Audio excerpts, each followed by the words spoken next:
Thank you for tuning in to watch our 7th annual Focus Atlanta Leadership Summit. You're about to watch panel number 3, the Urban Reset, how catalytic projects are unlocking value and redefining Atlanta's core districts and key considerations for future developments. Be sure to like and subscribe for more leadership insights. Enjoy.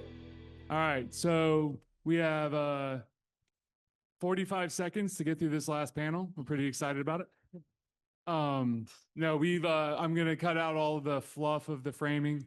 But yeah, no, the final conversation here is to talk about the urban reset and the urban core in Atlanta.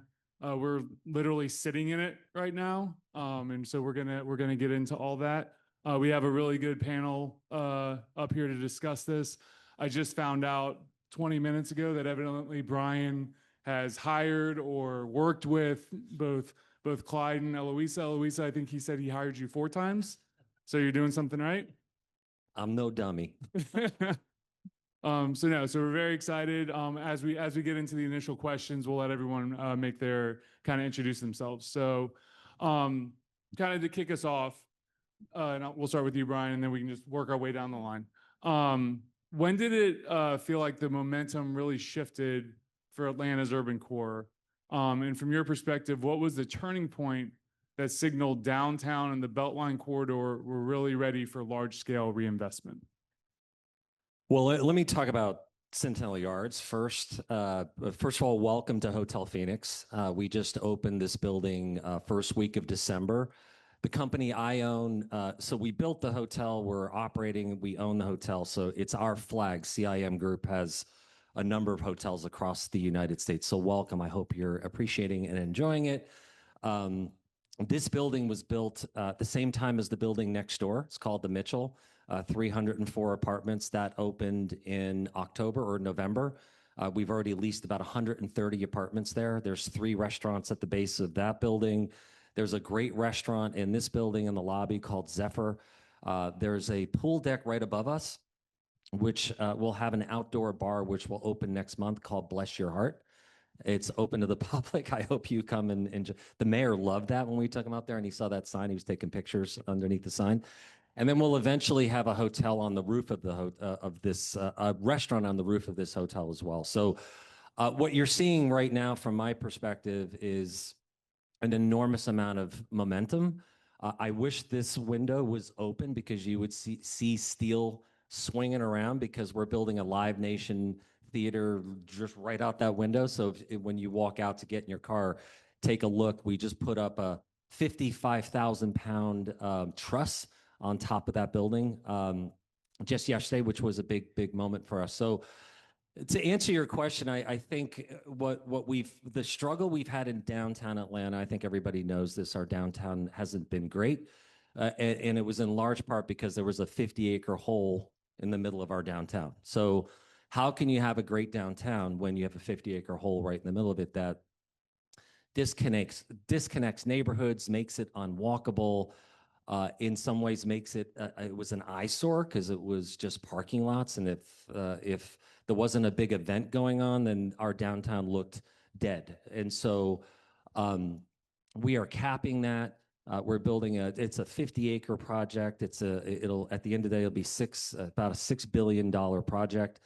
Mixed use. We're going to build 2,000 apartments, 1,500 hotel rooms, 1.2 million square feet of office, 1,500 hotel rooms, and 900,000 square feet of retail. So it's underway. We have a tremendous amount of momentum. And I think when you look at what we're doing and what Shaneel's doing and some of the other developers around, you're seeing construction cranes, folks, in downtown Atlanta again. That hadn't happened in decades. And we have 2 up. We've had 6 up so far. 2 are still up. And we're going to break ground on 2 more buildings by the end of this year, 2 more buildings the first 6 months of next year. So we're going fast now.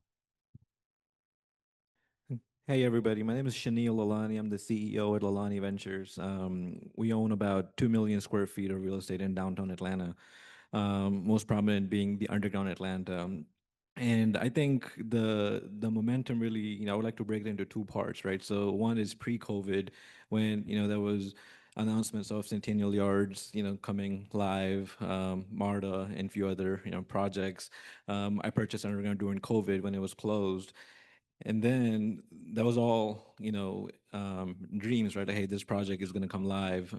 But then the real momentum, I feel, started when the current mayor took office in 22. That's when I think things started happening. We started seeing cranes here at this project. A lot of projects breaking ground. So I think around 22, 23 is when I feel the real momentum, started happening.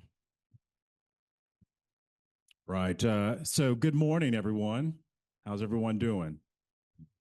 All right. Did you get coffee on the break? No, Come on, guys. Let's see a little more energy from the right, audience. Everybody, come on, let's smile. Hey. All right, there we All go. right. All right, all right. Hey, there's a Well, I little, got something that might excite you all. Who has all been on the Atlanta Beltline?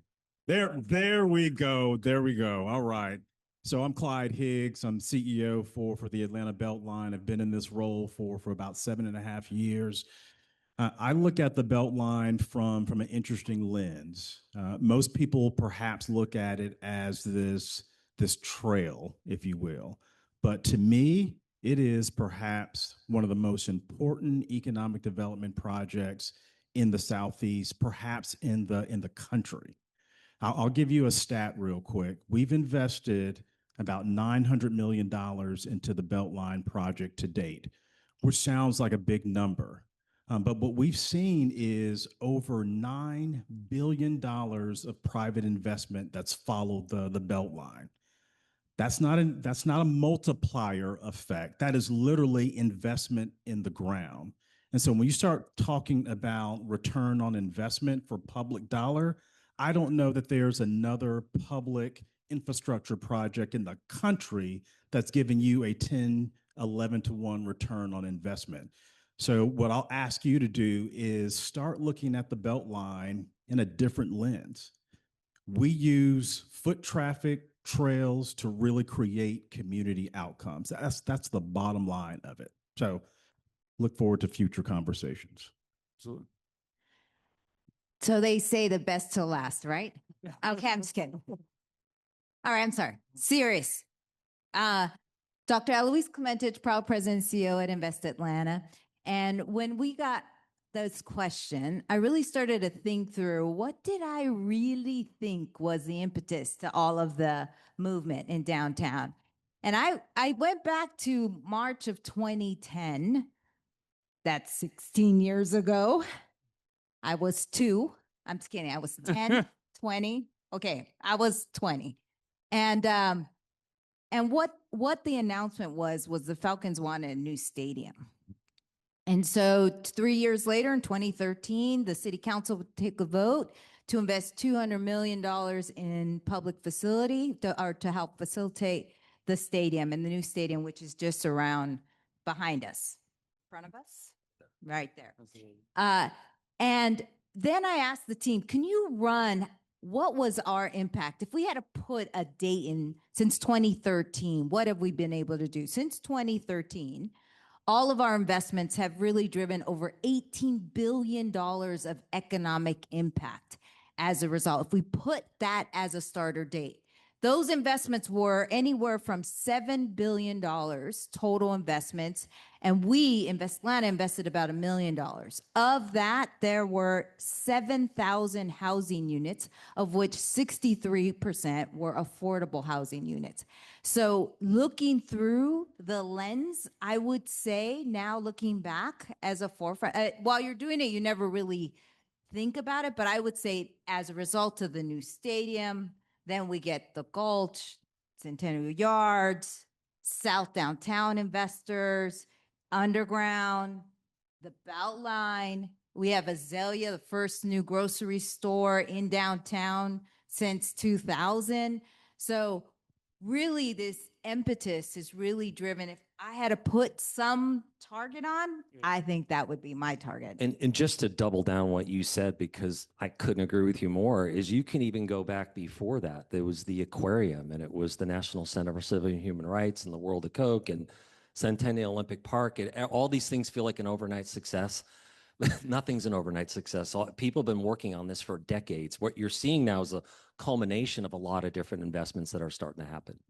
And one of the things I'm hearing from what you said about the stadium and then Shaneel, what you said about the new mayor in 22 is it sounds like it's a commitment. When we see the city is committing to downtown, makes it a lot easier for us to private sector. yeah, for the private sector to commit.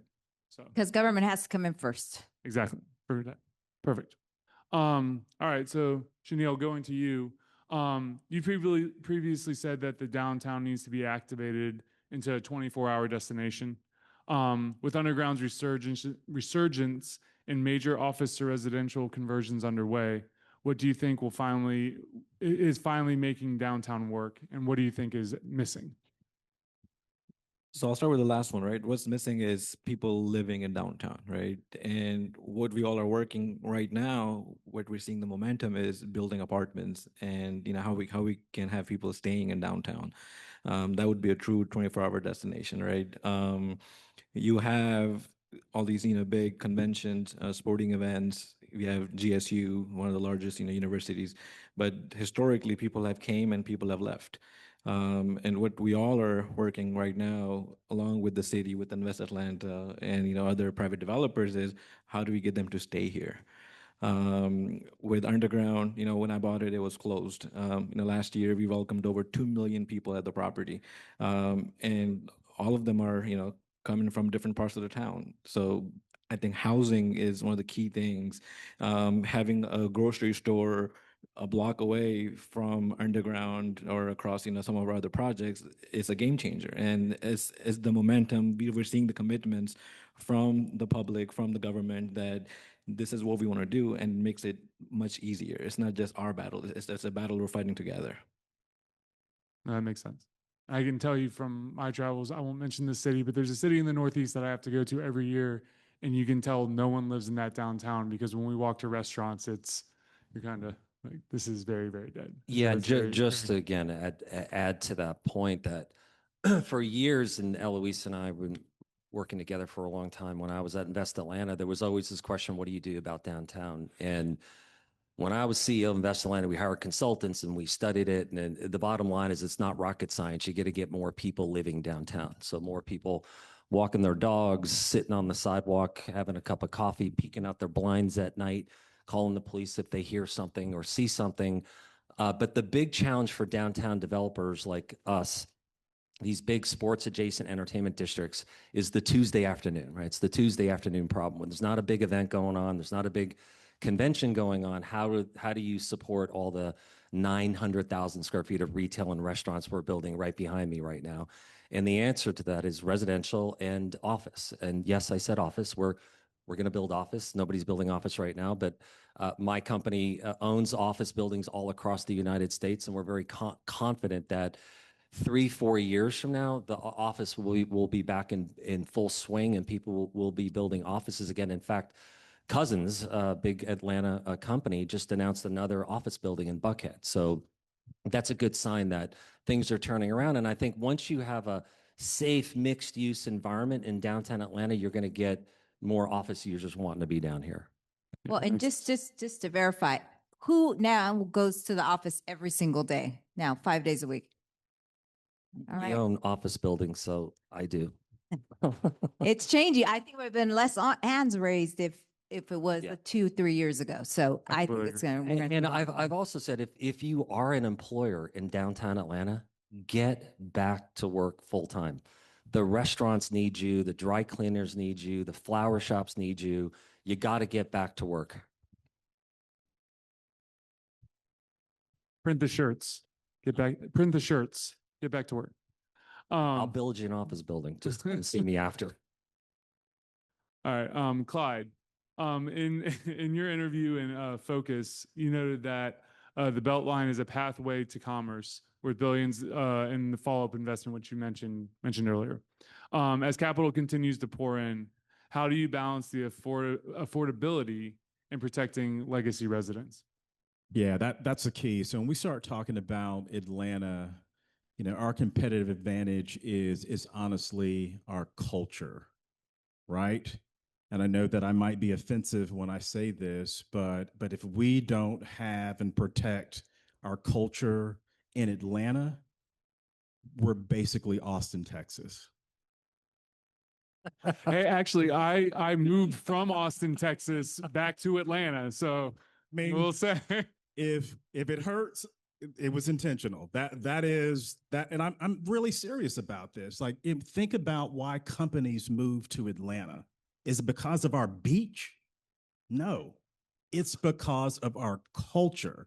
And when we get back to talking about Beltline, it is that tug of war, right, between growth and making sure that this city remains affordable.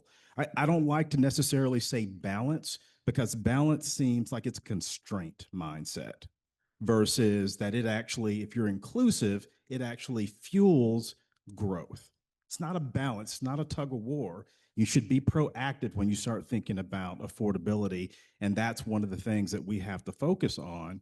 And so when we start thinking about Beltline, Ryan, I'm often reminded about there was a front page article in the Wall Street Journal about 7 years ago. I want you to Google this, but it literally said, "The Atlanta Beltline, a glorified sidewalk."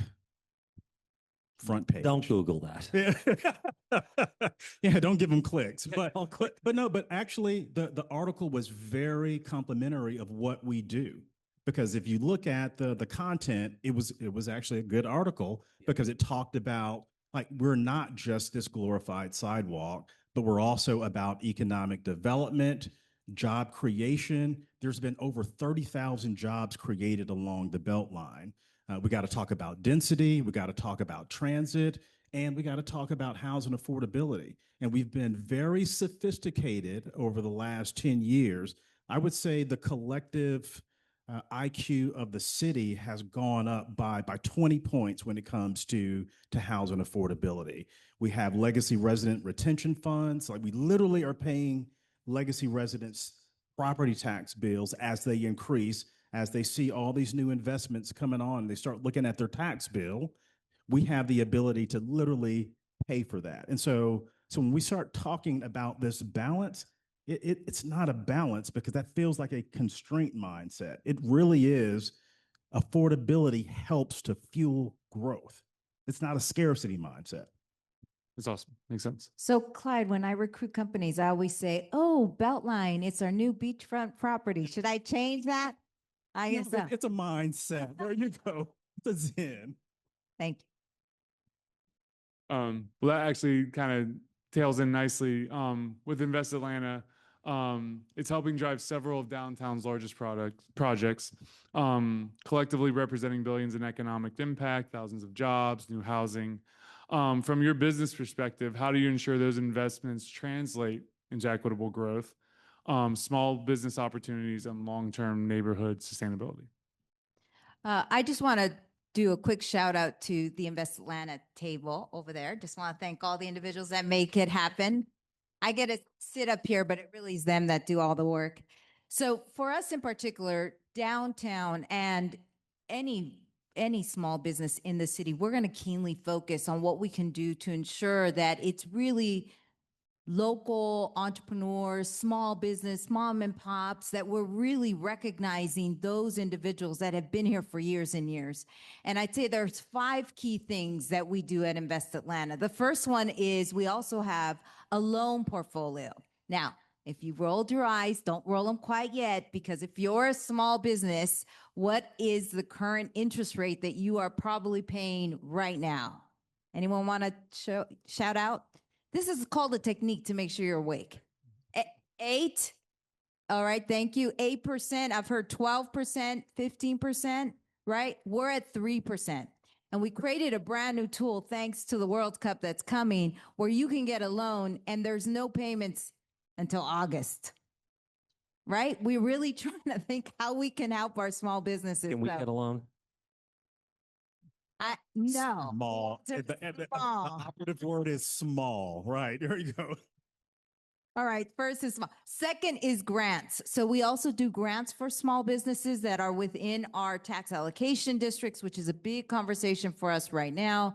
And these are $50,000 to do repairs, improvements inside and outside of your facility. That's $50,000 that the city and APS and Fulton County are investing in you to ensure your success here in the city. We also have technical assistance. We're teaming up with Showcase. If you haven't heard of Showcase Atlanta, it's a great entity to try to really push out information about World Cup. So we're working with them. We think information is going to be golden, right? Understanding specifically what teams are coming and do they have, if you're a small business or a restaurant, is there anything you should know specific to maybe some menu options? So really trying to ensure that we're being culturally sensitive and passing that information out. There also is there any entrepreneur who's not in the downtown footprint or close to the stadium? Oh, should I not tell you about this program? Well, all right. If you have a friend that wants to start a business close, we have a pop-up program. And I know we've been working, so does the Beltline, but we have a pop-up program working with Central Atlanta Progress, who's been a key partner for us, to try to allow entrepreneurs, local entrepreneurs, to put up a business for the World Cup to really try to support them. And then if you have any children from 12, 5, 3, 2, no. All right. No one has children? All right, just making sure. Woo! We're gonna authorize a program for youth entrepreneurs teaming up with the city of Atlanta so that they could pitch and support and really design their dreams through entrepreneurism for the World Cup. So watch for that information as well if you would like to make sure that your child is making money and not on the social media. I just want to make sure Eloisa said pitch. Yeah, I Okay. got I was second. I was like, looking you're going. with a P. She said P. pitch. I heard her. Yeah, I heard her. was- So Thanks for doing that, there Clyde. you go. Gotta enunciate that P. You know what? They don't listen to us anymore. All right, so I got one more question for you real quick, Brian, and then we'll do a quick final. So Brian, just thinking about the Centennial Yards, you touched on this a little bit earlier, but what would you say is making Centennial Yards more catalytic versus just additive to downtown? Well, I mean, these were parking lots, so the only value they were providing was for tailgating, which was great. I've been down there a few times. But it wasn't providing any tax revenue to any of the taxing entities. It was providing no jobs. It was providing no housing opportunities. And to mention earlier, what Eloise was talking about for opportunities for Atlanta businesses, is we're not only hiring local, we have, and this was through our agreement with the city, but we also have a 38% minority female business enterprise goal. That's at $5 billion, folks. We're at 35%. We just passed about $1.6 billion in spend. So we have these amazing stories about how we're helping local businesses, saving some in some cases that were struggling, but helping them create generational wealth, like truly generational wealth. But I go back to what I said earlier is that, right now our talk about Catalytic, our downtown doesn't show well right now. I mean, it just doesn't. And so it's all these investments that build on each other, as I said earlier. So it wasn't just the wrestlers, but it was Arthur Blank and Bernie Marcus and things like the World Cup and Super Bowl, and then, Final Four and NBA All-Star Game and Women's World Cup and everything that the Sports Council is going after, keeps that focus on how do we make our downtown better. And if we do, we're going to be able to attract more and more of these big conventions. In fact, the Live Nation Theater being built right behind us, that's really designed for residencies. And so what artists are doing now is they're not going to 3 cities, they're going to 1 city. And they make you fly to see them. Well, this is where they're going to fly to see them because Live Nation calls this their crown jewel of theaters in the United States. That's going up right behind it. It's 5,300 seats. So all of this is additive. It's going to bring more revenue to downtown. It's going to bring more business and job opportunities for people. Residential, we have 60 affordable units in the lofts at Centennial Yard South right now. We're breaking ground on more residential later this year and early next year. So lots more economic opportunity coming for the people of Atlanta. That's awesome. We had a dude from the airport on earlier. You should talk to him about everyone that's going to be flying in for the residencies. Yeah, exactly. All right. So, and Eloisa, we'll start with you and just make our way down this way.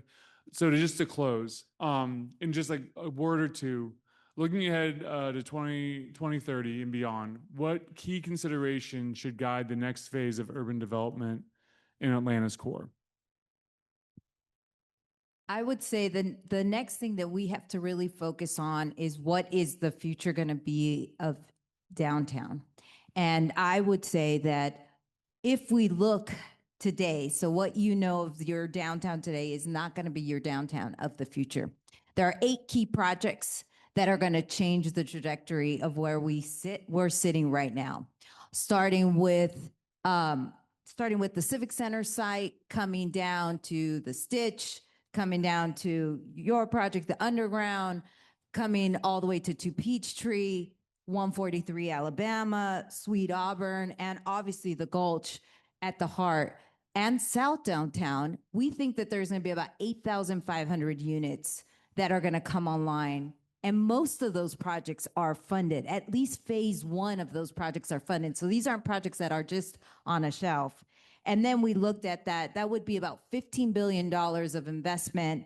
We're estimating about $22 billion of economic impact. So with that excitement, there is no way that what we see today will be what we see in the future. So I'm excited about all the planning that's gone into this to ensure that downtown will be a vibrant place where people will choose to come and choose to live and choose to walk their dogs and grow their family. So we are excited about what will be coming. Now, exciting. And so from a Beltline perspective, we think downtown is critically important. And so what's going to happen in the next 2 months, gang, is that we are going to have almost 17 miles of continuous Beltline trail completed ahead of World Cup. That's groundbreaking for us. Yes. So literally you will be able to ride a bike if you are ambitious from Piedmont Park all the way into Mercedes-Benz. And so you got to think about the 500,000 people that are going to visit our city in the next 3 months or so. Guess where the hotel folks are going to tell them to go if they're not at the game? The Beltline. And so the ability to dive right into downtown from the Beltline, I think, is going to be game changing. But as we think about beyond 2030, we also have to think about how we move around our city. This is probably one of the most tense conversations that we're having. It should be a regional conversation. If you believe the numbers from the Atlanta Regional Commission, we're going to add almost 2 million additional people to Metro Atlanta in the next 2 decades. What the?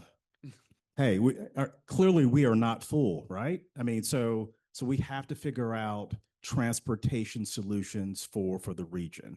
That includes Beltline, that includes the outskirts. Like, this is going to be a regional solution for sure if we're going to be able to manage all of this growth that's happening, not just in Atlanta, but Metro Atlanta. Yeah, and looking ahead, 2030, but if you just go back a few years, right? Eloisa mentioned the projects that are coming live, 7 to 8 projects. Out of those, 3 or 4 of them are private developers, like Centennial Yards, like my project, like South Downtown. And these projects wouldn't be successful or wouldn't, come to fruition as soon without the government partnership, without Invest Atlanta, or with, Fulton County. I see Sarah over here. State. Or the state also, the biggest part, right? So in order to continue the momentum, it's going to be equally important to work with those agencies, and how do we work together to see this momentum through. I mean, this is a once in a lifetime opportunity that we're seeing to revive downtown. And historically, we all have seen what it used to be, and we were bold enough to make our investments. And these are not, a contingent project, right? These are projects we're breaking ground, living a life, spending millions of dollars to see it through. So it's going to be important for those partnerships to continue in order to see the momentum through 2030.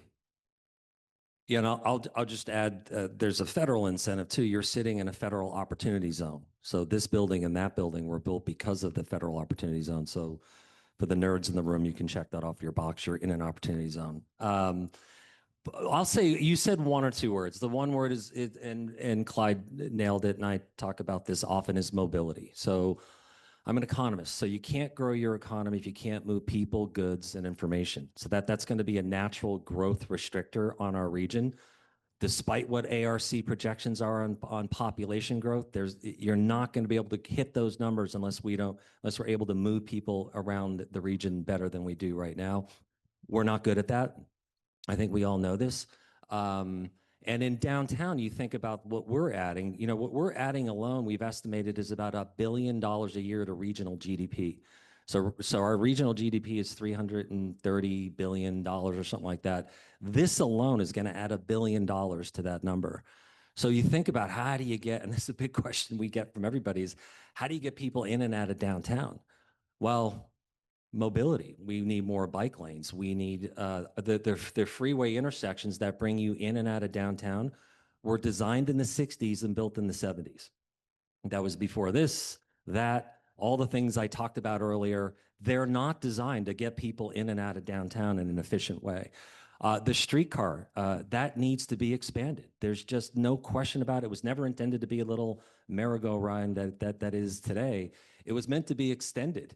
So we need to get more aggressive and creative about how we're providing mobility to get people all around the city. And we should be putting transit or some kind of a transit option, not just transit, but mobility options anywhere that you can put them. We should be putting them in the city. Otherwise, we're going to have a problem sooner than you think. Awesome. Well, I think that was a tidy 30 minutes. Well done, team. Thank you, everyone, for sticking around for the panel. And